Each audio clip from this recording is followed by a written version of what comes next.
Okay, picture this. Imagine pouring your hard-earned money into something that promises to make you wealthy almost overnight. We're going all the way back to 2012.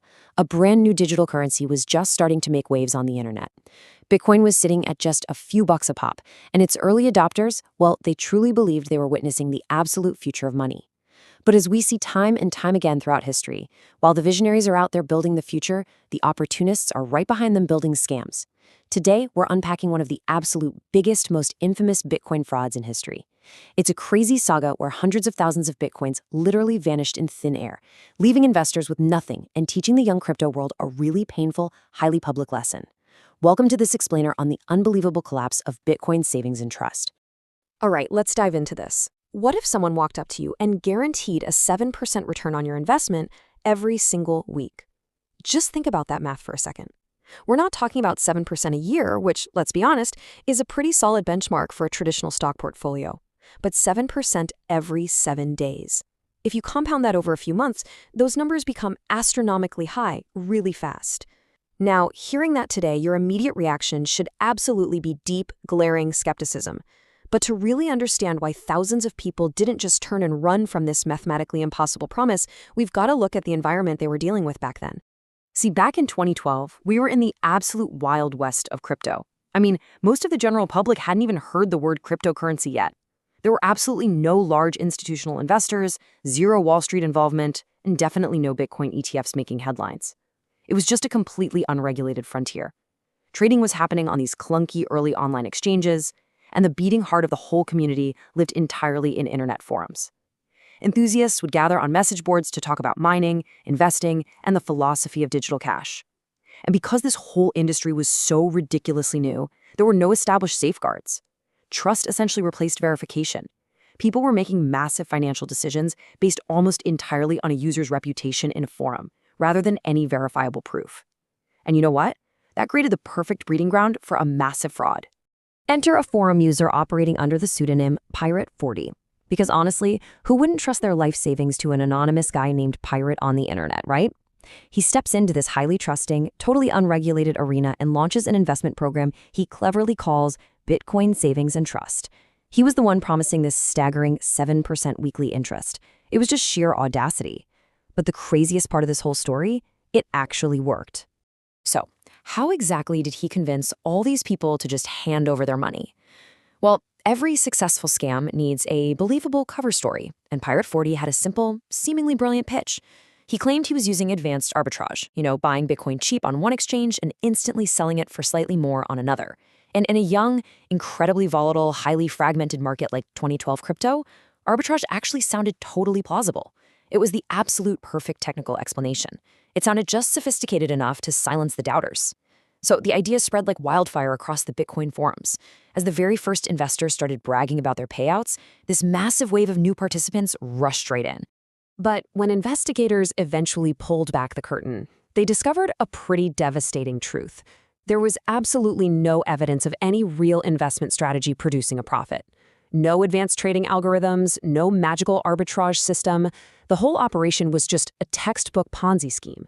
That's an investment fraud where the earlier investors are simply being paid using the funds deposited by newer investors.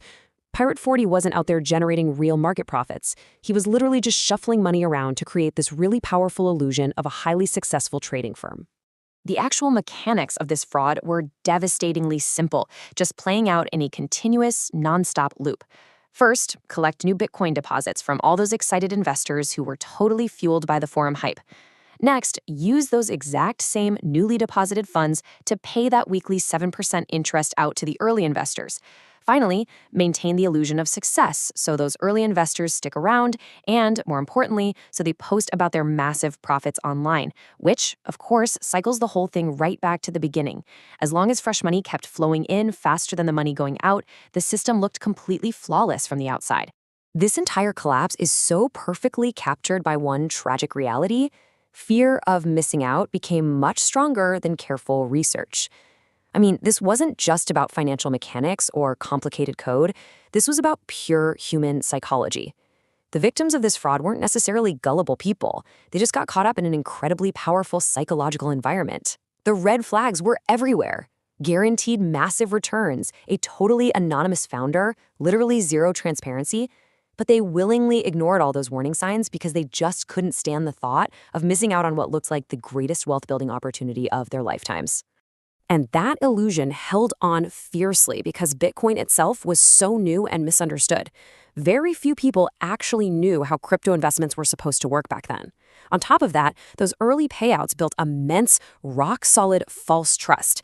I mean, when you actually receive a 7% return directly into your wallet, your skepticism tends to vanish pretty instantly. Plus, highly respected forum members were actively vouching for the program simply because they were getting paid. When your community leaders tell you it's safe, you follow.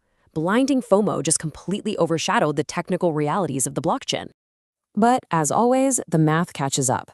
It started in early 2012 with a wildly successful launch and explosive growth. By mid-2012, however, things started getting shaky. Withdrawal requests suddenly surged. More and more investors decided they actually wanted to cash out their original Bitcoins, not just collect the interest. And at that exact same time, the flow of new deposits just dried up. Without enough incoming funds to cover the withdrawals and the promised returns, the machine broke. Payments suddenly stopped. The online forums that used to just sing Pirate 40's praises erupted into total panic, complaints, and furious demands for answers. The house of cards collapsed and the illusion was completely shattered. Now, you can't outrun the law forever, even on a decentralized blockchain. When the SEC finally stepped in, they uncovered that Bitcoin Savings and Trust had collected hundreds of thousands of Bitcoins. Millions of dollars had just vanished back in 2012. And to put that into perspective, those coins would be worth a mind-boggling amount today. In 2013, the U.S. Securities and Exchange Commission filed historic civil charges against Trendon Shavers, the man behind Pirate 40. This was actually a massive legal milestone because the SEC successfully argued that these Bitcoin investments completely qualified as securities under U.S. law. The technology was brand new, sure, but regulators proved it absolutely could not escape existing financial frameworks.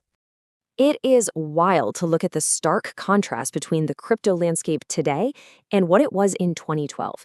We have completely shifted away from that era of pseudonymous founders and unregulated trust-based message boards.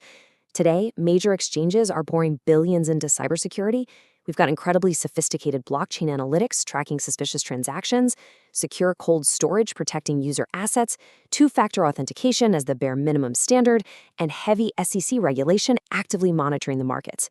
The whole ecosystem has had to evolve to rely on rigorous security rather than just blind trust.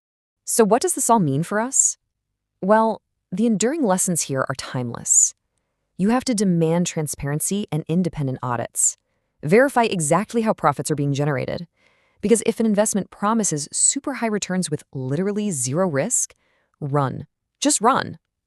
Always remember that diversification matters. Never, ever put your entire net worth into a single unverified pot. And above all else, when it comes to your finances, trust should never replace hard evidence. Which brings us to a really provocative question. In a world full of revolutionary technology, is understanding the risks actually your most valuable asset? Think about it. Bitcoin itself survived the scandal completely unscathed. The blockchain kept operating exactly as it was designed to, block by block. But thousands of people learned the hard way that revolutionary tech cannot protect you from fraudulent promises and basic human greed. In investing, the best asset you can acquire isn't a coin or a token or a stock. It's knowledge. Because while history doesn't repeat itself exactly, financial scams almost always rhyme.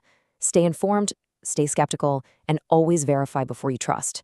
Thanks for joining me on this explainer, and I'll see you next time.